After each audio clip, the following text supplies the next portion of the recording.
ये बात उस समय की है। ये महाराज जी बताते हैं कि करीब सन 38 की बात है। सन 38 की बात, सन 38 की बात। तो कहते कि उस समय ये स्थिति थी, जहां इस समय खाक चौक है, सुदामा कुटी स्थान था नहीं, ये स्थिति थी कि संध्या के बाद मनुष्य मात्र का दर्शन नहीं होता। जंगल, घोर जंगल, वो अगाध जमुना जी में जल भरा, दिन में भी कोई नहीं।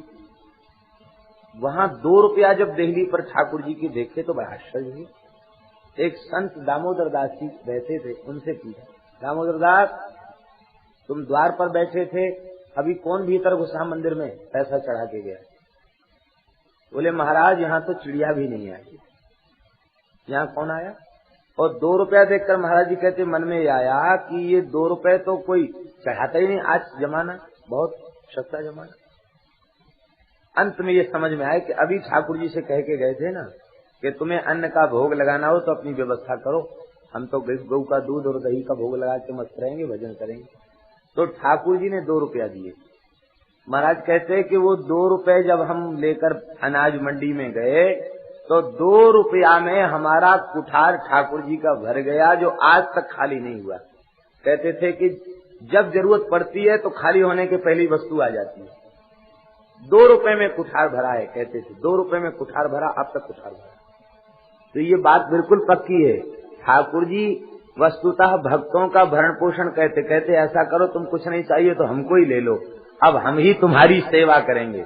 हम ठाकुर सेवा नहीं करते, ठाकुर जी हमारी सेवा करते हैं। बोलो भक्तवत्सल भगवान की। तद्देशा दिवपूतनापि सकुला स्वामेव देवा पिता यद्धामार्थ सुहृत प्रियात्म तनय प्राणाशयास्कृते। इसलिए हे भगवान आप हमें हृदय से लगा लेंगे, ये बात बिल्कुल पक्की है। तब तक रागादिकों का भय है, तावद रागादयस्तेना तावत काराग्रहम ग्रहम तावन मोहोंग्रि निगडः यावत कृष्ण न ते जनाः। हे भगवान जब तक यह जीव आपका नहीं बन जाता तब तक रागादिक चोर डकैत इसको परेशान करते हैं, तब तक उसका घर कारागार के तुल्य होता है, तब तक वह मोह की रस्सी में जकड़ा रहता है, जब तक वह आपके चरणों में समर्पण नहीं कर देता। आपके बन जाने के बाद सारी अविद्या छूट जाती। हे भगवान अब हम आपके चरणों में प्रणाम करते हैं। श्री कृष्ण वृष्णि कुल पुष्कर जोशदायिन क्षमा निर्जर द्विज पशोदधि वृद्धिकारिन उद्धर्म सार्वहर क्षिति राक्षसध्रो गाकल्पमार्कमरहन भगवन नमस्ते। हे भगवान मैं आपके चरणों में नमस्कार करता हूँ। स्तुति करके श्री ब्रह्मा जी अपने धाम को चले गए हैं। यहाँ इत्यभिष्टूय भूमानम त्रिपरिक्रम्य पादयो नत्वाभीष्टम जगद्धाता स्वधाम प्रत्यपद्यत। 3 परिक्रमा करके चरणों में प्रणाम करके चले गए। 3 परिक्रमा करनी चाहिए। एका चंड्याः रवेः सप्त, देवी की 1 परिक्रमा, सूर्य की 7 परिक्रमाएं और विष्णोः चतस्रः, विष्णु की 4 परिक्रमाएं और विनायकस्तिस्रः, गणेश जी की 3 परिक्रमा। लेकिन यहाँ ठाकुर जी की 3 परिक्रमाएं। क्यों? एक तो ब्रह्मा जी इतने विह्वल हो गए हैं कि उस विह्वलता में उन्हें गिनती गिनने का होश नहीं है। हमने 3 कर ली कि 4 कर ली ये उनको ध्यान नहीं है, इसलिए वो चले गए। दूसरा अर्थ ये है कि श्री ब्रह्मा जी ने कहा हे भगवान यह जो गोपगण हैं, गोगण हैं, गोपगण हैं, इनके एकमात्र ईश आप ही गणेश हैं। इसलिए हे गणेश हम 4 परिक्रमा नहीं, गणेश की तो 3 परिक्रमा होती है। तो मानो ये ब्रज गोपी, गोपी गण, गण माने समूह, गण माने समूह होता कि नहीं, गोगण, वत्सगण, गोपगण, गोपीगण, ये सब गण हैं और इनके ईश स्वामी प्राण वल्लभ प्राण प्रियतम आप हैं। इसलिए हे गणेश हम तो आपकी 3 ही परिक्रमा करेंगे। 3 परिक्रमा करके चले। विष्णोह एक प्रदक्षिणा हंति पुण्यम पुराकृतम। भगवान की एक प्रदक्षिणा पुण्य नष्ट कर देती। इसलिए कभी भी मंदिर में जाए तो या तो परिक्रमा बहुत शीघ्रता हो तो परिक्रमा न करे, और परिक्रमा करे तो कम से कम 2 करे, एक कभी न करे। 2 करे या 4 करे, एक परिक्रमा न करे। एक हस्त प्रणामंच, एक हाथ से प्रणाम, हंति पुण्यम पुराकृतम। इसलिए भगवान को सदा हाथ जोड़ करके प्रणाम करना चाहिए और 2 परिक्रमाएं करनी चाहिए। एक कोई सज्जन ने कहा कि हनुमान जी की कितनी परिक्रमा करना चाहिए, क्योंकि शिवस्यार्ध प्रदक्षिणा, शंकर जी की प्रदक्षिणा आधी है, पूरी नहीं है, अर्ध प्रदक्षिणा। क्योंकि प्रणालम नहीं उल्लंघन, प्रणाल का उल्लंघन नहीं करना चाहिए। जलहरी जहाँ से जल जाता है उसको लांघ कर आगे नहीं बढ़ जाना चाहिए, क्योंकि वह सर्व तीर्थमयी होती है, तो उसका लांघने पर तीर्थों का तिरस्कार होता है। इसलिए शंकर जी की आधी प्रदक्षिणा है। तो कोई ने पूछा कि हनुमान जी की कितनी प्रदक्षिणा करनी चाहिए। हनुमान जी तो रुद्रावतार है, क्या इनकी आधी प्रदक्षिणा करनी चाहिए? तो इसके संबंध में यही भगवत कृपा से अनुभव होता है कि हनुमान जी कोई देवता नहीं, हनुमान जी तो श्री रघुनाथ जी का साक्षात भवन है। जासु हृदय आगार बसहि राम सर चाप धर, प्रणवऊ पवन कुमार खलबन पावक ज्ञान घन, जासु हृदय आगार बसहि राम सर चाप धर। तो मंदिर की कितनी परिक्रमा होती है? 4 होती है। इसलिए हनुमान जी भी श्री सीताराम जी का मंदिर है, भवन है। इसलिए इनकी 1 परिक्रमा भी नहीं, 3 परिक्रमा भी नहीं, आधी परिक्रमा भी नहीं, इनकी भी सम संख्या में ही परिक्रमा करनी चाहिए, क्योंकि साक्षात श्री युगल सरकार का निवास भूत है, मंदिर है। ये भगवान के भक्त की प्रदक्षिणा की महिमा है। बोलो भक्त वत्सल भगवान की। ब्रह्मा जी से भगवान ने वार्तालाप नहीं किया। क्यों नहीं किया वार्तालाप? भगवान की प्रत्येक क्रिया मंगलमयी है। भगवान बातचीत कर लेते तो ब्रह्मा जी का द्वितीय अवतार कलयुग में कैसे होता? बातचीत नहीं किया। क्यों बातचीत नहीं किया? इसलिए बातचीत नहीं की कि यह बात का पता चले कि भक्त और भगवान का संयोग जो कराता है वह श्रेष्ठ है, और भक्त और भगवान का वियोग कराने वाला मुझे प्रिय नहीं। तो 1 वर्ष तक सखाओं का वियोग कराया, ग्वाल बछड़ों का वियोग कराया, इसलिए भगवान नाराज थे। ब्रह्मा जी ने सोचा हमने वियोग कराया तो अब हमें संयोग भी कराना चाहिए। वे ही ब्रह्मा जी एक अंश से कलयुग में श्री नाभा जी के नाम से प्रकट हुए। श्री नाभा जी को वैष्णवों ने ब्रह्मा जी का अवतार कहा है, और ये इन्होंने भक्तों की माला बनाई, और भक्तों की माला बना करके जब भगवान के कंठ में धारण कराई तो प्रियादासी वर्णन करते हैं, बैजयंती दाम भाववती अली नाभा नाम, बैजयंती दाम भाववती अली, भाववती सखी, नाभा नाम, पी के पहिराय वे को रची के बनाई है। रच पच के भक्त माला बनाई, और देख अति अभिराम श्याम मति ललचाइए। ठाकुर जी की मति ललचा गई। जुगल सरकार बैठे हैं, दोनों की मति ललचा गई। प्रिया जी तो कह रही थी इसमें कुछ भक्त हमारे विशेष पक्षपाती हैं, ये माला हमको मिलनी चाहिए। ठाकुर जी कहते थे माला हमको मिलनी चाहिए। अब सखी एक क्या करे? बोले ऐसा करो जुगल सरकार आप दोनों विराजमान हो, दोनों को एक साथ धारण करा देती। तो धारी उर प्यारी, प्रिया प्रीतम दोनों ने एक साथ भक्तों की माला को धारण कर लिया। धारी उर प्यारी क्यों करत न न्यारी, अहो देखो गति न्यारी धरी पायन को आई। देखो तो कैसी गति है, ये भक्तमाला चरणों में आ गई। भक्तमाल भगवान को अतिशय प्रिय है। आप लोग श्री अवध गए हैं? अवध में कनक भवन है, जो श्री युगल सरकार का नित्य महल है। ये कनक भवन विश्वकर्मा ने बनाया था, इंद्र ने बनवाया था दशरथ जी की प्रसन्नता के लिए। किसके लिए? दशरथ और केकई के लिए। केकई के लिए दशरथ जी ने विश्वकर्मा के द्वारा ये महल बनवाया था। और इसके बाद जब किशोरी जी आई हैं बहू बन करके, तो मुख दिखाई, बहू की मुख दिखाई दी जाती कि नहीं? तो बहू की मुख दिखाई में सुमित्रा जी ने तो लक्ष्मण जी को दे दिया, इसलिए हमारे पास और कोई चीज नहीं है। ये मुख दिखाई में लक्ष्मण जी को सेवक के रूप में दे दिया, और कैकेयी जी ने मुख दिखाई में कनक भवन दे दिया। बोले दोनों जुगल सरकार दुल्हा दुल्हन इसी में विहार करो, इसी में विराज। कौशल्या जी से कहा कि आप तो माता हैं, आप मुख दिखाई में दें, तो वे व्याकुल हो गई। बोले सिया जैसी बहू को मुख दिखाई में क्या दें? तो राम जी का हाथ पकड़ के किशोरे बहू रानी, तुम्हारी मुख दिखाई में राम जी तुमको हमने दे दिए। ये बड़ी रसमयी लीला है। तो कनक भवन में ठाकुर जी, बड़े प्यारे ठाकुर जी विराजमान हैं। रसिकों के साथ बहुत लाड़ लड़ाया है इन ठाकुर जी ने, और आज भी इन ठाकुर जी की विलक्षण लीलाएं होती रहती, विलक्षण लीला आज भी। कनक भवन के ठाकुर जी बहुत रसिकों ने बहुत लाड़ लड़ाया।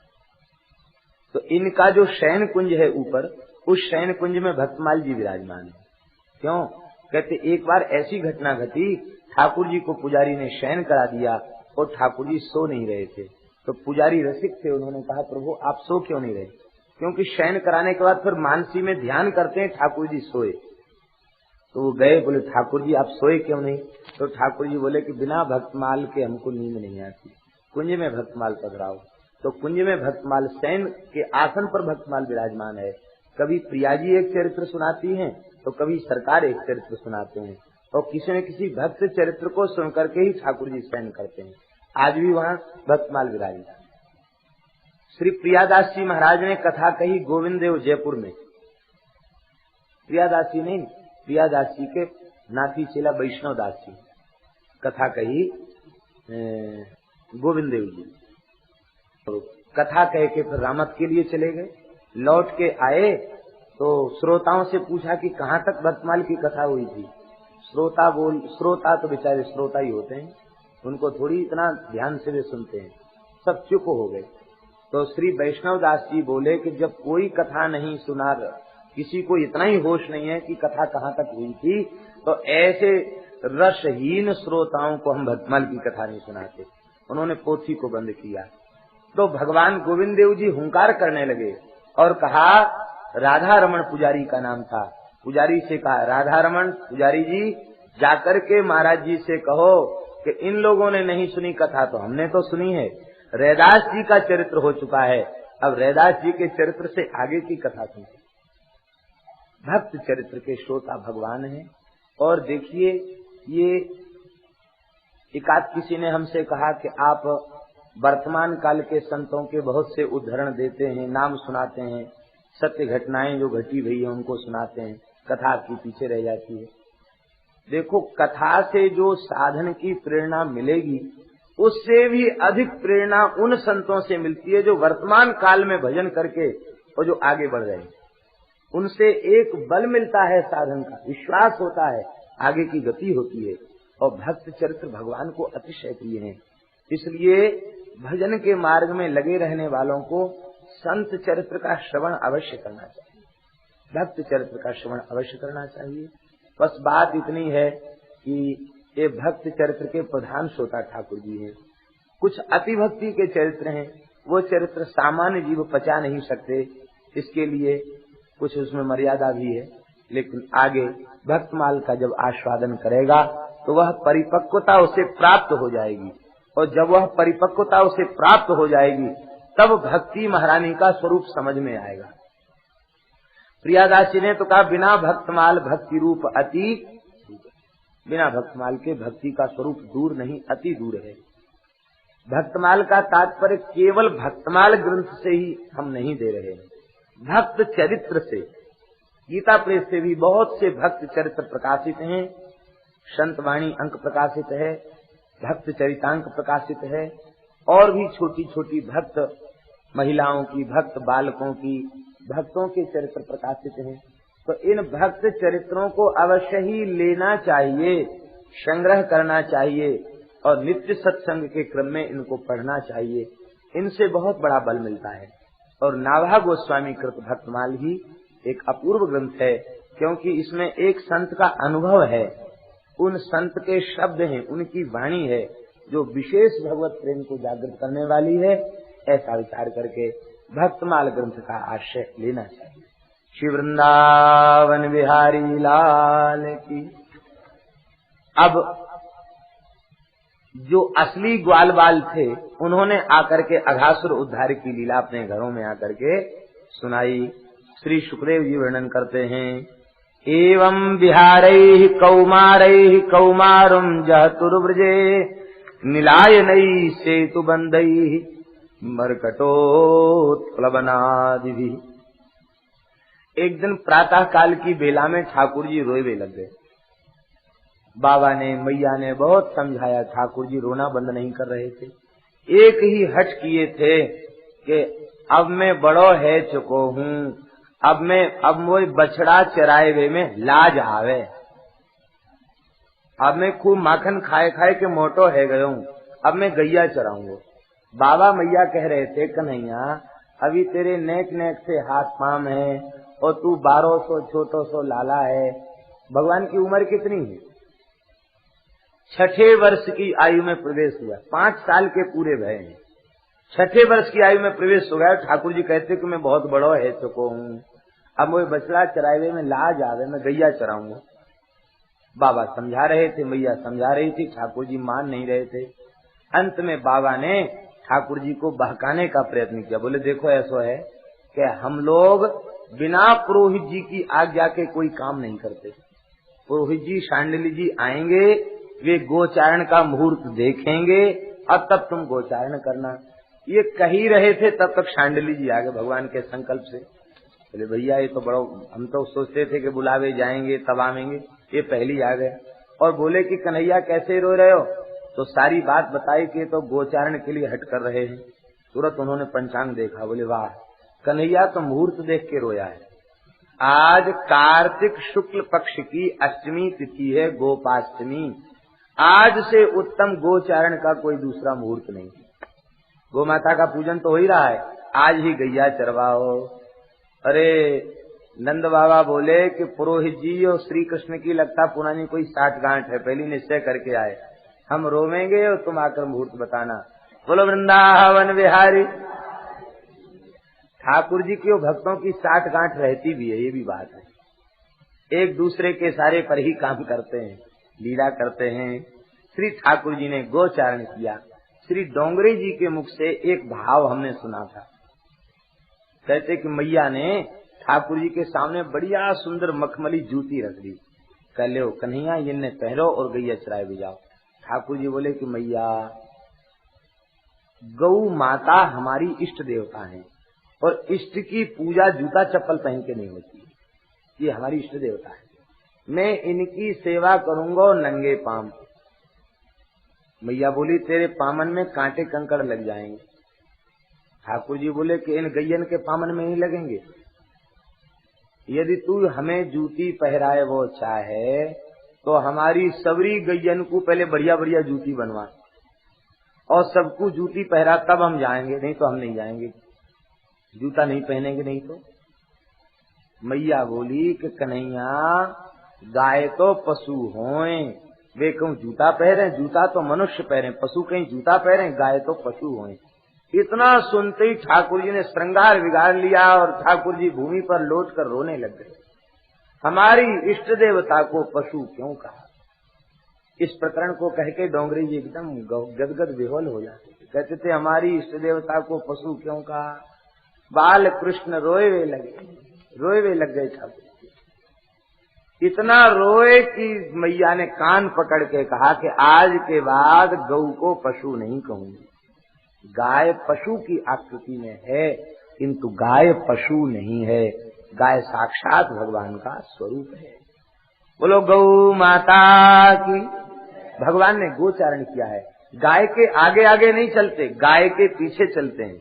गो चरण रज हमारे ऊपर पड़ जाए और मैं कृतकृत्य हो जाऊं। गाय घास चर के जब संतुष्ट हो जाती है तब भगवान छाक आरोपते हैं। गायों को यमुना जल पिलाने के बाद ठाकुर जी जल पीते हैं। इस प्रकार से भगवान ने गोचारण किया है। एक दिन की बात है, भगवान गोचारण करते करते कालिये हृदय में पहुंच गए हैं।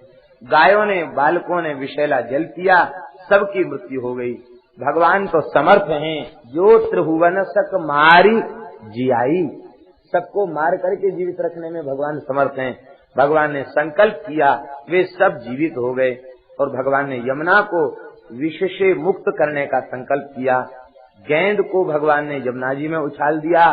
श्रीदामा की गेंद थी, श्रीदामा ने फेंट पकड़ ली और कहा, कन्हैया तेने हमारी गेंद डाल दी यमुना में, हमारी गेंद लाए। ठाकुर जी कदम्ब वृक्ष पर चढ़ गए हैं और जल में कूद पड़े हैं, सीधे काली नाग के निकट पहुंचे हैं। और पहुंच करके भगवान ने पैर की ठोकर से काली नाग को जगाया है, उससे भयंकर युद्ध किया है। काली ने भगवान को अपने चंगुल में जकड़ लिया है। भगवान ने अपने स्वरूप को बढ़ाया है, इसकी नस नस ढीली हो गई। व्याकुल होकर भगवान को छोड़ दिया। भगवान इसके फणों पर चढ़ गए और नृत्य करने लगे हैं। इंद्र ने वाद्य बजाया है, मृदंग बजाया है, नारद जी ने वीणा बजाई है और शंकर जी डमरू बजा रहे हैं। बड़ी सुंदर भगवान की शोभा हो रही है और आकाश से कल्प वृक्ष के पुष्पों की वर्षा देवता कर रहे हैं। आज भगवान ने तांडव नृत्य किया। जो जो फण काली उठाता है, भगवान अपने चरण की ठोकर से उसको विदीर्ण कर देते हैं। भगवान को काली के फणों पर नृत्य करते हुए देख करके ब्रजवासी बड़े प्रसन्न भय हैं, सबका दुख दूर हो गया है। तांडव गति मुंडन पर नरतित बनमाली, तांडव गति मुंडन पर नरतित बनमाली, पम पम पम पग पटकत फम फम फम फनन ऊपर, बिम बिम बिम बिनति करत नाग बधू आली, तांडव गति मुंडन पर नरतित बनमाली। सूरदास जी का पद है। सूरदास जी ने तांडव गति मुंडन पर नर्तित बनमाली कह करके भगवान के नृत्य का वर्णन किया है। आज भोले बाबा महादेव जी तो न्यौछावर हो गए और श्री भोले बाबा तो कहवे लग गए, हे नाथ तांडव नृत्य करते करते युग बीत गए, लेकिन वाह धन्य है आज आपने तांडव नृत्य किया है, इस पर मैं बलिहारी जाऊं। मेरा सर्वस्व आपकी इस नृत्य की एक एक झांकी पर न्यौछावर है। विस्मित हो गए हैं शंकर जी। और अब नाग पत्नियां व्याकुल भई हैं, उन्होंने भगवान की स्तुति किया है और कहा, पति प्राण प्रदीयताम, हमारे पति के प्राण हमें दे दें। भगवान ने प्रसन्न होकर के उन नाग पत्नियों की प्रार्थना को स्वीकार कर लिया है और अब काली नाग ने भी भगवान की स्तुति की है। काली नाग की स्तुति भागवत की बड़ी छोटी स्तुति है और छोटी क्या, स्तुति की बात तो बहुत कम है, अपनी बात उसने ज्यादा कही, लेकिन इसके बाद भी भगवान इसकी स्तुति पर प्रसन्न हो गए। क्यों प्रसन्न हो गए? इसलिए प्रसन्न हो गए कि भगवान शब्दों की भाषा कम पढ़ते हैं, कम समझते हैं। हृदय की भाषा, भाव की भाषा को ठाकुर जी ज्यादा स्वीकार करते हैं। काली नाग के शब्दों में बनावटीपन नहीं है, शब्दाडंबर नहीं है, शब्दालंकार नहीं है, पंडिताई नहीं है, सीधे साधे शब्दों में भगवान की स्तुति कर रहा है। भगवान प्रसन्न हो गए। काली नाग कहता है, काली उवाचो वयंखला सहोत्पत्त्या तामसा दीर्घमन्यवः, स्वभावो दुस्त्यजो नाथ लोकानाम यद सद्रह। हे भगवान, हम तो खल हैं, वयंखला। दो तरह के दुष्ट होते हैं। एक दुष्ट तो ऐसे होते हैं कि दुष्ट का संग पाकर दुष्ट बन गए, और एक दुष्ट ऐसे होते हैं जो जन्मजात होते हैं। तो काली नाग बोला कि महाराज जन्मजात वाले दुष्ट ज्यादा खराब होते हैं, हम तो जन्मजात दुष्ट हैं, हम सज्जन नहीं है, हम संत नहीं है जो आपकी कृपा के अधिकारी हो, हम तो जन्मजात दुष्ट हैं। वयं खला सहोत्पत्त्या तामसा, बड़े तमोगुणी है, सब सात्विक प्राणी नहीं है। दीर्घमन्यवः, बहुत लंबे समय तक बैर का बदला लेना नहीं भूलते। आप बैर की भावना रखने वाले को प्रसन्न नहीं रहते, वो हमारे हृदय में बैर बदला लेने की भावना ही कूट कूट के भरी हुई है, हम तो ऐसे हैं महाराज।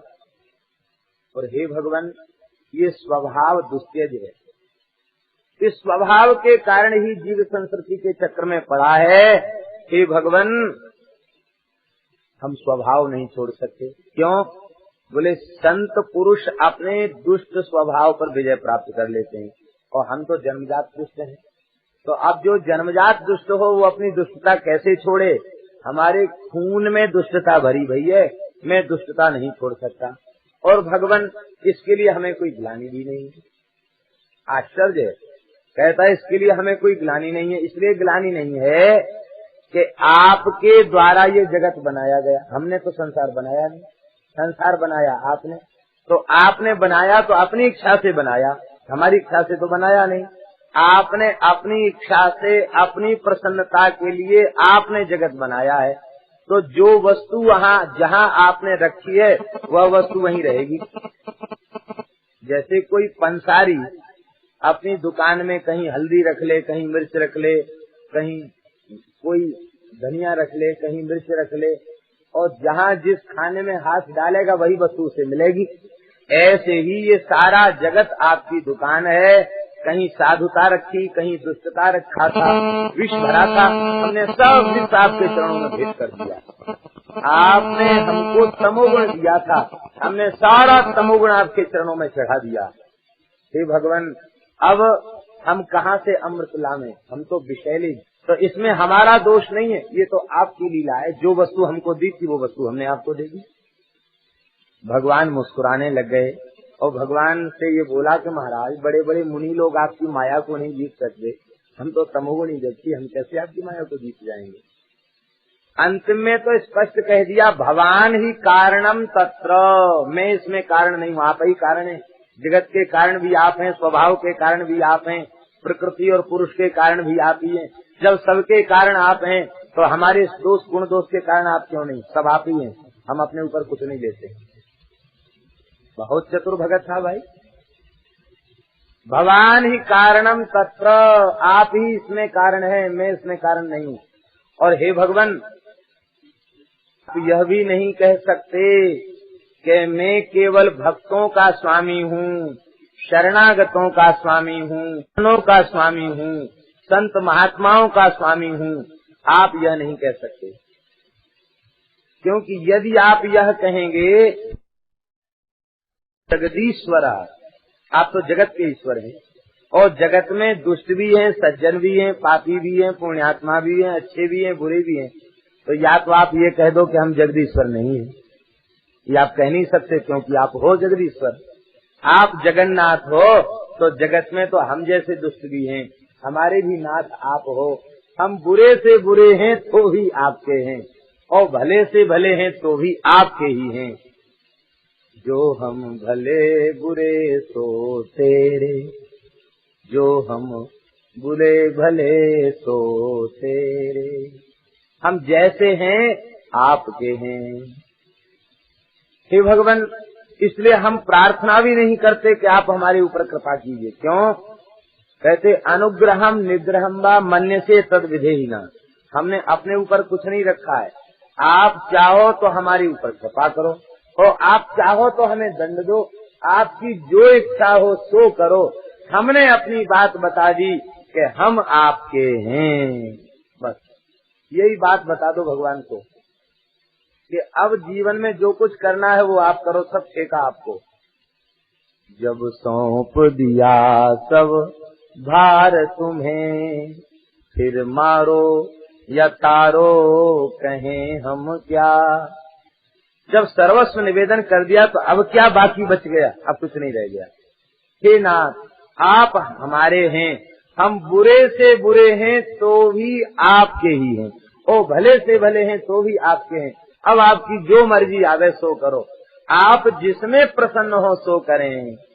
यही विधि प्रभु प्रसन्न मन होई, करुणा सागर कीजय सोई। ये संपूर्ण प्रपत्ति है, आप जिसमें प्रसन्न हो सो आप हमारे साथ करें। भगवान इस भाव से प्रसन्न हो गए। देखो, इस स्तुति में अपनी अपनी बात कहता रहा, भगवान की बात नहीं कही इसने, अपनी अपनी बात पूरी स्तुति में कहता रहा। लेकिन अंतिम में इसने जो वाक्य कहा कि आप जगत के ईश्वर हैं तो मेरे भी ईश्वर हैं, और आपकी जो मर्जी आवे सो करो, बस हम आपके हैं, बस इतना सुनकर के भगवान प्रसन्न हो गए।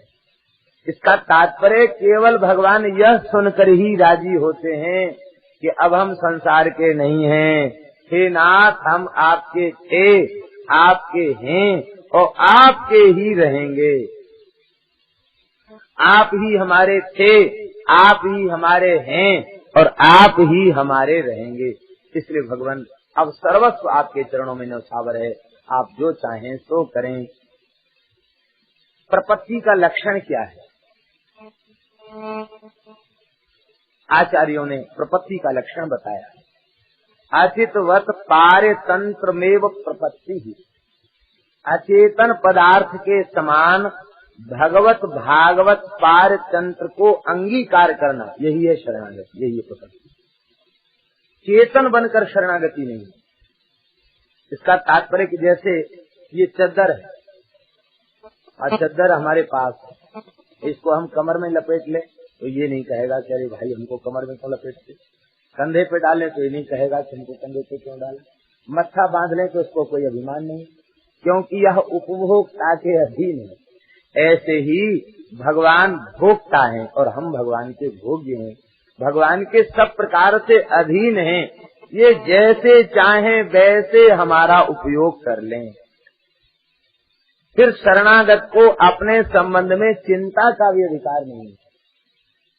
क्या करेंगे, क्या होगा, इसका मतलब शरणागति कुछ नहीं है। जो आप करेंगे सो होगा, जो आपकी खुशी होगी सो होगा।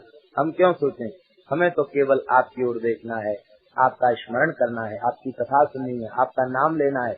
बस इतनी कृपा बनी रहे, आप में अपनापन बना रहे, और अब जो कुछ करना है सो आपको करना है, हमें कुछ नहीं करना है।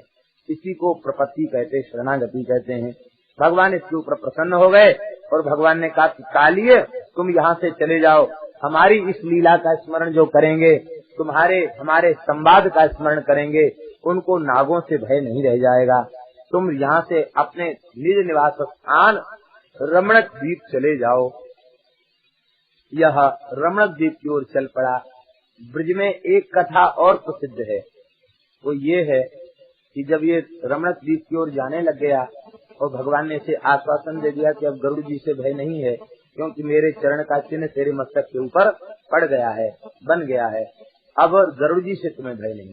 लेकिन भगवान ने एक बात और कही इससे, देखो तू जाए तो रहो है, पर पीछे मुड़ के मत देखिए, पीछे मुड़ के देखेगो तो पत्थर को बन जाएगा। ये ब्रज की एक लोक कथा प्रसिद्ध है। कालिए चलते चलते जैंत गांव तक पहुंचा। दूर नहीं है जैंत, वृंदावन से ज्यादा दूर नहीं है जैंत गांव। जैंत गांव पहुंचा है इस कालिए नाग। इसके मन में आया कि चलते चलते ठाकुर जी के एक झांकी तो ले ही, भूल गया, आ गया। तो जैसे ही मुड़ के उसने देखा, पत्थर का बन गया। आज भी जैंत गांव में एक पत्थर की काली नाग की मूर्ति है। तो लोग कहते हैं कि ये काली नाग पत्थर को है गयो, क्योंकि अपने रूप में रहता तो इसके विषय से बहुत ब्रजवासियों को कष्ट था, और इसकी थी ब्रजवास की इच्छा, तो ठाकुर जी ने पाषाण विग्रह के रूप में इसकी ब्रजवास की इच्छा पूर्ण की। ये ब्रज ऐसा प्रदेश है, ऐसी चुंबकीय शक्ति है ब्रज रज में, ब्रज की भूमि में, कि सज्जन की बात को छोड़ दो, दुष्ट से दुष्ट भी ब्रज में पहुंच जाए तो उसकी भी इच्छा ब्रज से बाहर जाने की नहीं होती। और हरिराम व्यास जी ने तो यहाँ तक कहा है कि वृंदावन से बाहर जाने की जिसकी इच्छा हो, वृंदावन तज अनत पांव धरे, वृंदावन तज अनत पांव धरे, तासिर पन ही ठोक। उसके सिर पे जूती बजना चाहिए। वृंदावन के बाहर कह रहते, उसके सिर पे जूती बजना चाहिए। जूती के योग वृंदावन आपके यहाँ भी प्रकट है, इसकी गिलानी न करें। जहाँ संत विराजमान है, ठाकुर जी विराजमान है, ठाकुर जी की निरंतर चर्चा हो रही है, वहाँ भी वृंदावन है, मंदिर के धाम है। भगवान व्यापक है तो भगवान का धाम भी व्यापक है। जहाँ भगवान की कथा होती है वहाँ वृंदावन प्रकट हो जाता है।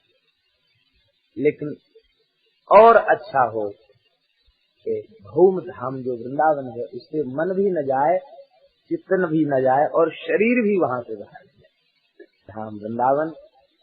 एक महापुरुष थे वीणा बाबा, जिनका अभी उत्सव हो चुका है। बद्री नारायण में उन्होंने बहुत भजन किया था। साक्षात देवर्षि नारद जी का दर्शन उन्हें प्राप्त हुआ था। उन्होंने स्वयं अपने श्रीमुख से दास को बताया कि हमें नारद जी का दर्शन और श्री गरुड़ जी का दर्शन बद्री नारायण में प्राप्त हुआ। बड़े अच्छे संत थे। दास को प्रारंभिक रूप में सितार के कुछ अलंकार बताए थे, इसके बाद तो वो भगवत धाम चले। वे एक बात कहते थे, विशेष रूप में कहते थे कि साधन भूमि उत्तराखंड, साधन का फल प्रेम है, प्रेम की बड़ा रहे, रज से संपर्क बना रहे तो भी उसका परम कल्याण है। ये साक्षात भगवान का दिव्य चिन्मय धाम है। ऐसी श्री धाम वृंदावन की दिव्य महिमा है। तो ठाकुर जी ने इसको भी ब्रजवास दिया, ऐसी कथा प्रसिद्ध है। दावानल आग लग गई और भगवान ने देखते देखते सबके अग्नि का पान कर लिया, क्योंकि मुखात अग्नि ही अजायत, तो भगवान के मुख से अग्नि प्रकट हुई है। भांडीर बट पर ठाकुर जी क्रीड़ा कर रहे हैं। दो दल हो गए, एक दल दाऊ जी का और एक दल श्री कृष्ण का। दाऊ जी के दल में, श्री कृष्ण के दल में कंस का एक असुर सम्मिलित हो गया जिसका नाम था प्रलंबासुर। दो दल में खेल हो रहा था। शर्त यही लगाई गई कि जो दल हार जाएगा वो जीते हुए दल को पीठ पर बिठा करके भांडीर बट तक दौड़ लगाएगा। तो श्री कृष्ण का दल हार गया और दाऊ जी का दल जीत गया। अलग अलग जोड़ थी। दाऊ जी के दल में श्री दामा थे और दाऊ जी ने अपने दल में उनको ले लिया था। श्री दामा और श्री कृष्ण की जोड़ी हो गई। अब श्री दामा जीत गया क्योंकि दाऊ जी के दल में और श्री कृष्ण हार गए। श्री दामा बोलो चल घोड़ा बन। ठाकुर जी बोले कि तो लाज न आवे, तो एक बड़ो ग्वाल में इतनो कोमल छोटो सो बालक मेरे ऊपर बैठे गो। देखो खेल में कोई छोटो बड़ो नहीं, तो घोड़ा बनना ही पड़ेगा। वो बरबस भगवान की पीठ पर लद गया और ठाकुर जी श्री दामा को पीठ पर लेके छम छम करके भागे वहां। इधर ठाकुर जी के दल में प्रलंबासुर नाम का एक असुर आ गया था और ये दाऊ जी के साथ ये लड़ने लग गया था। दाऊ जी के साथ ये हार गया। इसने दाऊ जी को कंधे पर बिठाया और भांडीर बट तक तो दौड़ लगाई और भांडीर बट के आगे आकाश में उड़ गया। दाऊ जी ने विचार किया कि ये कैसा विचित्र ग्वाल जो आसमान में उड़ना जानता है। दाऊ जी को पहचानते देर नहीं लगी, समझ गई ये तो दुष्ट प्रलंबासुर है। एक घूंसा जमाया इसकी मस्तक पर, इसका मस्तक फट गया और दाऊ दादा ने इसे सदगति प्रदान की। बोलो श्री दाऊ जी महाराज की। कुछ लोगों का कथन है कि भांडीर बट से दाऊ जी को लेके उड़ा तो पलवल पहुंच गया। दिल्ली के पहले पलवल है ना, तो वहीं घूंसा जमाया दाऊ जी ने, वहीं मरा है प्रलंबासुर। पलवल में जाकर के मरा। दाऊ जी पुनः लौट करके सखाओं के मध्य आ गए हैं। बड़ी सुंदर शोभा दाऊ जी की भई है। बोलो श्री दाऊ जी महाराज की जय। पापे प्रलंबे निहिते देवा परम निर्वृता अभ्यवर्षण बलम माल्य ससंसु साधु साधु की।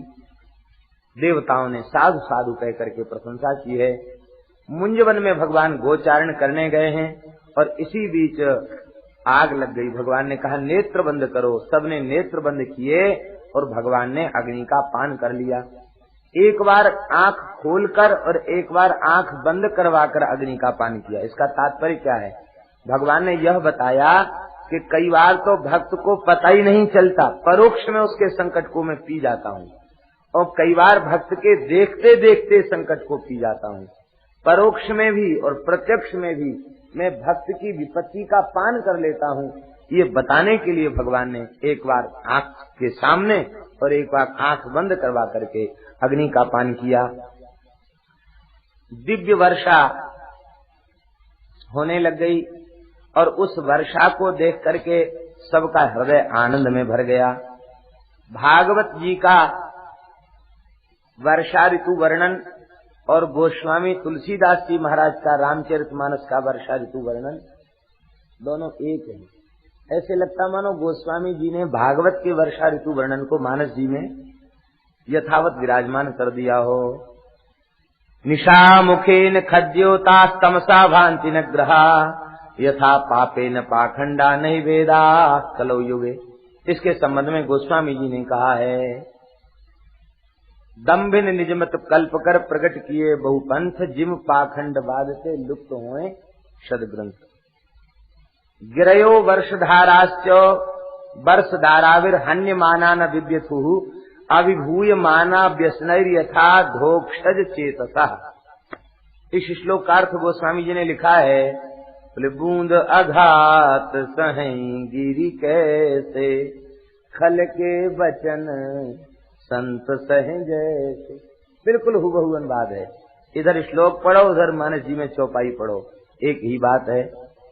और बोले ये मेढक कैसे बोल रहे थे? कहते जैसे बटुक ब्रह्मचारी गण वे वेद पाठ मिलकर के करें, ऐसे ही मेढक के यह मेढक बेलने लग गए।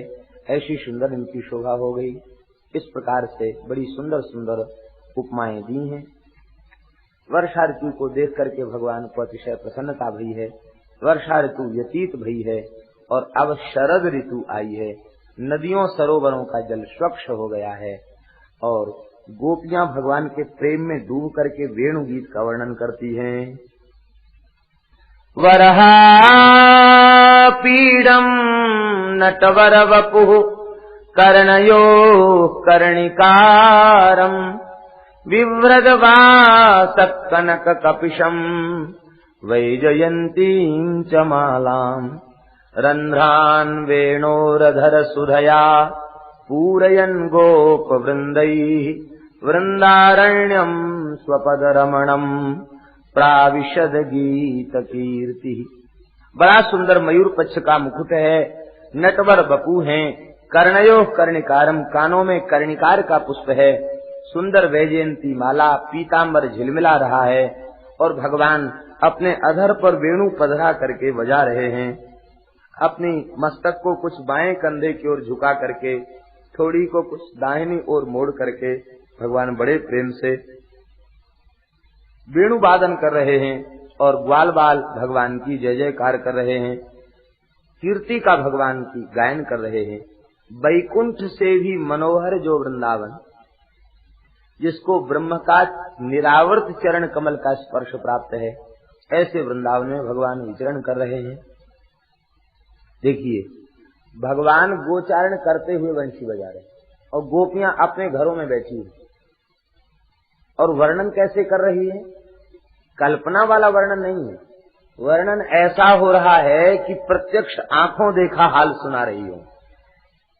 गोपियां घरों में बैठी हैं, ये एक साथ झुंड के झुंड बनकर बैठी हैं और उनका प्रेम इतना अधिक भगवान में है कि उनके भावमय जो देह हैं वे भगवान के साथ गोचारण के लिए ही चले गए हैं और वे भगवान के साथ भावमय देह से सदा निकट रहती हैं।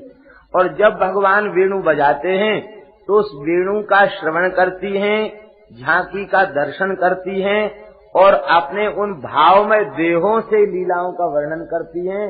और जो उन भावमय देहों से लीला का वर्णन होता है वह इस शरीर के माध्यम से प्रकट होने लग जाता है। ये कल्पना वाला ध्यान नहीं, प्रत्यक्ष अनुभव करके वे बोल रही हैं। गोप्यौचु अक्षणवतां फलमिदं न परं विदामः शक्यः पशो ननु विवेशयतोर्वयस्यै वक्त्रं व्रजेश सुतयो रनुवेणुजुष्टम् यैर्वा निपीतमनुरक्त कटाक्ष मोक्षम्। हरि सखी अक्षणवताम आंख वालों का यही आंख मिलने का सबसे श्रेष्ठ फल है कि गैया चराते भये बंसी बजाते हुए श्याम सुंदर का दर्शन हो जाए। यदि इन नेत्रों से श्याम सुंदर का दर्शन नहीं हुआ तो ये नेत्र ही व्यर्थ हैं, क्योंकि इन आंखों का फल है श्री कृष्ण का दर्शन। यदि इन नेत्रों से भगवत दर्शन न हो तो ये नेत्र क्या हैं? एक भूत किसी के पीछे पड़ जाए उसकी क्या दशा होती है? मेहदीपुर बालाजी में जाके देखो, हनुमान जी की लीला तो कम लोग देखते हैं, हनुमान जी का दर्शन कम होता है। वो भूतों को नाचते कूदते देख करके ज्यादा मन में भय जैसा हो जाता है। एक भूत पीछे पड़ जाए तो क्या दशा कर देता है, और दो दो भूत 24 घंटे पीछे पड़े हों उस बेचारे की क्या दशा हो। जिन नेत्रों से कृष्ण का दर्शन न हो वे आंख भूत हैं। पता नहीं किस मलमूत्र के भांड में अटक करके जीव का सर्वनाश कर देंगे, पता नहीं किस पतन के गर्त में डाल देंगे, किस नरक में ले जाएंगे ये भूत, नहीं कहा जा सकता। श्री प्रियादास जी ने अपनी वाणी में इनको भूत कहा, दृग भूत से छुड़ाए दिए। विल्व मंगल जी भगवान से मिलने के लिए वृंदावन की ओर चले। चिंतामणि ने फटकार लगाई है, अरे विल्व मंगल तू बड़ो ही अमंगल है, तू विल्व मंगल नहीं अमंगल है। ऐसी प्रीति हमसे करता, ऐसी प्रीति श्री कृष्ण से करे तो तेरा कल्याण हो जाए। मैं तो भये भोर भजो जुगल किशोर। चिंतामणि ने कहा मैं तो जुगल किशोर का भजन करूंगी, अब तेरी तू ही जाने। ये सोमगिरी नाम के महापुरुष से श्री कृष्ण प्रेम को प्राप्त करके वृंदावन की ओर चले हैं, तो बीच में आंखों के द्वारा फिर अटक गए। एक स्त्री के पीछे चल के उसके घर तक पहुंच गए, और उस गृहस्थ स्वामी ने आपका भी आदर किया क्योंकि संत का रूप है, और आपको ग्लानि होने लग गई। उसकी पत्नी सेवा में आई, बोले महाराज क्या सेवा करूं, 2 सुई ले आओ। और जैसे ही 2 सुई लेके आई कि अपने हाथों से ही अपने नेत्रों को फोड़ लिया। कहते ये भूत इन्होंने पहले हमको चिंतामणि में आसक्त किया, फिर यहाँ लाकर गिराया। ये श्री कृष्ण के लिए नहीं तड़पते हैं, ये नेत्र ही व्यर्थ हैं। दृग भूत से छुड़ाए दिए, और आंख को जब फोड़ लिया तो श्री ठाकुर जी आ गए इनकी लकुट पकड़ने के लिए। बाबा सूरदास जी कहाँ जाओगे, बोले वृंदावन जाएंगे। लाला तू कहाँ से आयो, बोले मैं वृंदावन से आया हूँ, वृंदावन को ग्वारिया हूँ, यहाँ गैया चरानते भयो आयु। चलो बाबा वृंदावन। लाठी पकड़ के आगे आगे चल रहे हैं। अब तो समझ गए बिल मंगल जी के ये अंधे की लाठी पकड़ने वाला गोपाल के अतिरिक्त कोई नहीं है। धीरे धीरे हाथ बढ़ाते बढ़ाते ठाकुर जी का हाथ पकड़ लिया। बोले तुम मेरे कन्हैया हो, मैं नहीं छोड़ूंगा। ठाकुर जी बोले आजकल अंधों पर दया करना भी धर्म नहीं है। देखो हम तो तुम्हारी सहायता की, तुम हमको पकड़ रहे हो। बोले अब छिपने वाले नहीं हो, अब तो हम पहचान गए तुम। अच्छा ठीक है, तुम पहचान गए तो मैं स्वीकार करता हूँ, मैं तुम्हारा गोपाल हूँ, श्री कृष्ण हूँ, पर तुम बरबस हमको पकड़ सकोगे? लो मैंने छुड़ा लिया। भगवान ने एक झटके में छुड़ा दिया। आपने कहा कोई बात नहीं। हस्तमुत क्षिप्त यातोसि बलात् कृष्ण किमद्भुतम हृदयाद् यदि निर्यासी पौरुषम गणयामि। हृदय से निकल के दिखाओ तो तुम्हारा पौरुष समझूंगा। नेत्र खोलकर भगवान ने इतना सुनते हृदय से लगा लिया और कहा आंख खोलो। बीच मझधार में हाथ छोड़ने का हमारा अभ्यास नहीं है। वृंदावन आकर ही हाथ छोड़ा है, बीच में हाथ नहीं छोड़ा है। हाथ तो पहले पकड़ लिया था, वृंदावन आए तब हाथ छोड़ा है। इसलिए अब मेरा दर्शन करो। दिव्य दृष्टि दी है, और दर्शन करके भगवान ने कहा वरदान मांगो। कहते वरदान देना चाहते तो ये आंख फिर से फोड़ दीजिए। जिन्होंने आपका दर्शन कर लिया अब वे संसार के घृणित रूपों को देखें, ये ठीक नहीं। ठाकुर जी ने कहा कि जो आंख हमें देख लेती है फिर उसकी आंख में संसार का रूप समाता है ही नहीं। देखी देव तब बालक दो, अब न आंख तरियावत को। नंद नंदन ये बालक दो कृष्ण बलदेव, जब आंखों से इनका दर्शन हो जाता तो फिर दूसरा बालक, फिर दूसरा कोई रूप आंख में समाता नहीं है। आंखों का सबसे श्रेष्ठ फल यही है, इनसे श्याम सुंदर का दर्शन हो। कैसा दर्शन? कहते वक्त्रम ब्रजेश सुतयो अनुवेणु जुष्टम। दाऊ जी के गलवैया दिए हुए हैं, त्रिभंग ललित हैं, अधर पर बंसी रख के बजा रहे हैं। ऐसे श्याम सुंदर का दर्शन हो। और दूसरा अर्थ क्या है? ब्रजेश सुताच सुतश्च सुतयो ब्रजेशो वृषभानु तस्य सुता वृषभानु नंदिनी श्री राधा और ब्रजेशो नंदा तस्य सुता नंद नंदन श्री कृष्ण। का तात्पर्य है कि वेणु वादन 2 प्रकार से होता। कभी तो दाऊ जी के गलवैया डाल के होता और कभी कभी बंसी बजाते बजाते निवृत्त निकुंज में चले जाते हैं। और जब निवृत्त निकुंज में चले जाते हैं तो प्रिया जी प्रकट हो जाती कुंज से। तो वक्त्रम ब्रजेश सुतयो अनवेणु जुष्टम, ठाकुर जी प्रिया जी के गलवाही दे लेते हैं और वेणु का एक छोर प्रिया जी के अधर पर होता है और एक भाग ठाकुर जी के अधर पर होता है। इधर नील कर कमल, इधर गौर कर कमल, ये दोनों मिलकर के वेणु के छिद्रों को दबाते हैं, दोनों एक साथ फूंकते, अनुवेणु जुष्टम, युगल एक साथ वेणु वादन कर रहे हैं। और सहचरियां कहती हैं कि हम इन युगल छवि का वेणु वादन करते हुए दर्शन कर रहे हैं। ये दो प्रकार के अर्थ हैं। एक विशुद्ध माधुरी के अर्थ में सखियां प्रिया जी के साथ ठाकुर जी को बंसी बजाते हुए दर्शन करके आह्लाद का, आनंद का अनुभव कर रही हैं। अरे सखी, इन्होंने श्रृंगार कितना बढ़िया किया, देखो तो सही। चूत प्रवाल वरहस्तव कोत्पलाब्ज मालानुकृत परिधान विचित्र वेशौ मध्ये विरेज तुरलम पशुपाल गोष्ठ्याम रंगे यथा नटवरौ क्वच गायमान। अरे सखी, एक तो ये सहज सुंदर है, फिर मैया ने खूब सुंदर श्रृंगार किया है, फिर ग्वाल वालों ने सुंदर सुंदर शिलाओं को घिस करके विचित्र प्रकार की सुगंधित पुष्पों का शार बना करके और विचित्र पत्रावली की रचना श्रीअंग में की है, इसकी सुंदरता।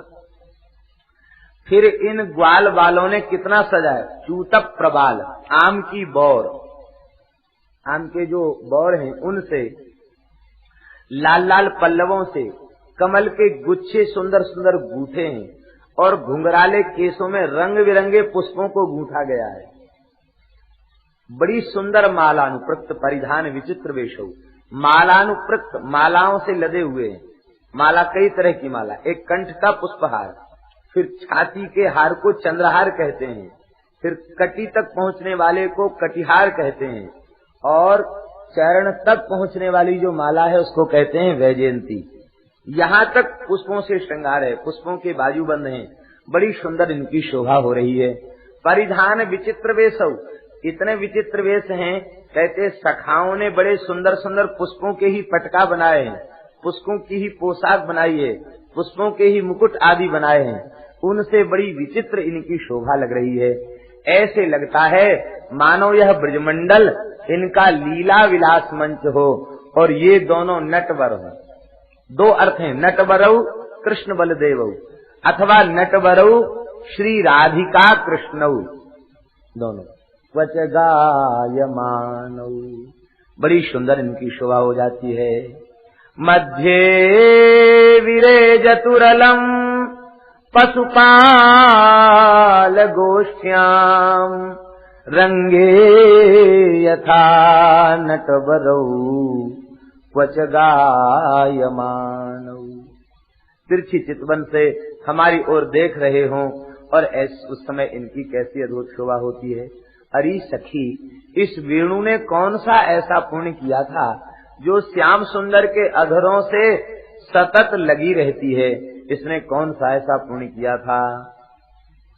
गोप्यः किमाचरदयं कुशलं स्म वेणुर दामोदराधर सुधामपि गोपिकानां भुङ्क्ते स्वयं यदवशिष्टरसं हृदिन्यो दृश्यत्वचोश्रुमुमुचुस्तरवो यथाया। यहाँ वेणु शब्द जो है वो पुल्लिंग है। इसका तात्पर्य है कि श्री कृष्ण का अधरामृत हम ब्रजांगनाओं का सर्वस्व है। जो हम ब्रजांगनाओं का सर्वस्व है उसे ये वेणु ले रहा है, अर्थात पुरुष जाति का इस पर अधिकार नहीं है। हम कांताओं का अधिकार है श्री कृष्ण के अधरासव पर, और उस अधरासव को ये पुरुष जाति का वेणु पी रहा है।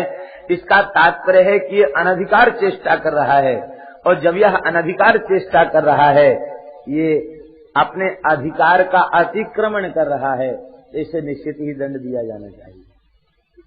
कोई कहता चोर लो, कोई कहता छीन लो, कोई कहता है कि इसको जमुना जी में बहा दो। दूसरी गोपी कहती देखो ऐसा नहीं करना। क्यों? श्री कृष्ण का एक स्वभाव है, ये ईर्ष्यालु के ऊपर प्रसन्न नहीं होते। तो वेणु के सौभाग्य को सराहो, ईर्ष्या मत करो। ईर्ष्या करने से वे प्रसन्न नहीं होंगे प्रियतम। देखो इसका सौभाग्य कितना है। श्याम सुंदर इसे अपने अधरों का तकिया लगा देते हैं। इससे सुंदर तकिया कुछ होगा? अधरों का तकिया लगाते हैं और कर कमल का पलका बिछा देते हैं। कमल की शैया कर कमल पर विराजमान है ना, तो कर कमल का पलका बिछा देते हैं। और इतना ही नहीं, ये ठाट से अधर की तकिया लगा के पौड़ जाता है, तब इसको वे मनाते हैं। कैसे? पाद संवाहन के द्वारा छिद्र दबाते तो लगता है कि इसके चरण सेवा कर रहे हैं। और इतना ही नहीं, इसको अपने अधर सुधा रस का निरंतर भोग लगाते हैं। ये ज्यादा मद चढ़ गया है इसके ऊपर, इसलिए पौड़ गया है, अब ये खड़ा नहीं होता। इतना सौभाग्य है इसका। गोपी कहती है सौभाग्य तो है, लेकिन कम से कम कुछ हमारे लिए तो छोड़ दे। ये तो सारे अधरामृत को यही पी जाएगा, हमारे लिए बचने नहीं देगा। इसीलिए हमको इससे ईर्ष्या हो रही है। इसको ऐसा नहीं करना चाहिए। भूंगते स्वयं भूंगते खुद भोग रहा है, हमारे लिए कुछ छोड़ेगा ही नहीं, सब कुछ पी जाएगा ये। इसी बात से हमको दुख हो रहा है। दूसरी सखी कहती देखो ये बांसुरी, इसको अधरामृत पीने से लाभ क्या है? क्योंकि इसमें कोई परिवर्तन नहीं है, कभी हरी नहीं होती, सदा सूखी रहती, सदा पोली रहती है।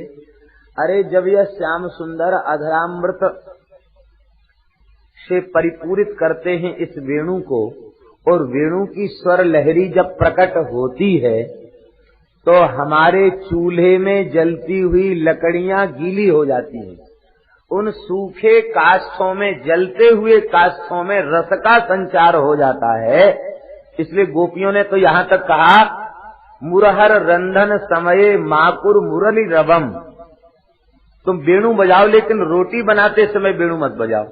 क्यों? हमारे चूल्हे बुझ जाते हैं, चूल्हे में जलती हुई लकड़ियां रसयुक्त हो जाती हैं और सास ननद हमारे ऊपर अंकुश कसती हैं। कहती कैसी कुलक्षणा बहू आई, सवेरे ते चूल्हे में मोहड़ो दियो है, 2 रोटी सेक के नाए दीनी। अब रोटी कैसे बने? चूल्हा तो बुझ गया, रोटी कैसे बने?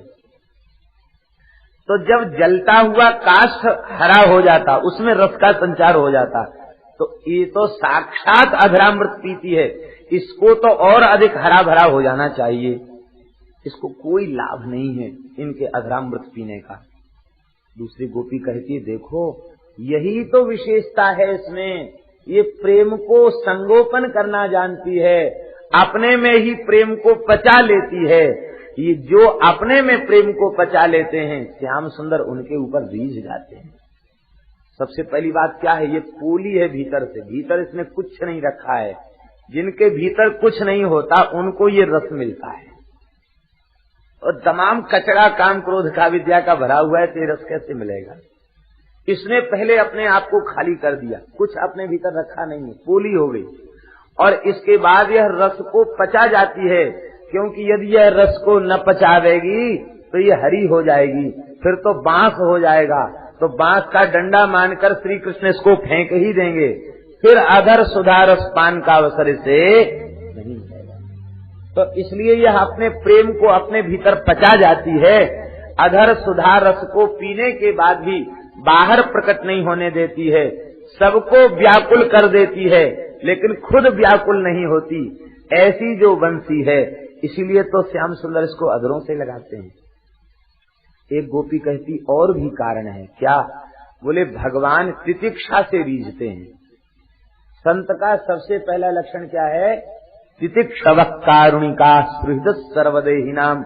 इसमें तितिक्षा गुण विशेष है, बड़ी सहनशील है, ये बहुत सहनशील है। ये वेणु सबसे पहले तो गांव घर छोड़ के जंगल में पैदा हुआ, ठंडी गर्मी बरसात को सहन किया, फिर तेज धारदार हथियार से इसे काटा गया, फिर ऊपर से छीला गया, फिर गरम गरम लोहे से इसके कलेजे को छेद कर दिया गया, फिर ऊपर से छिद्र इसके किए गए।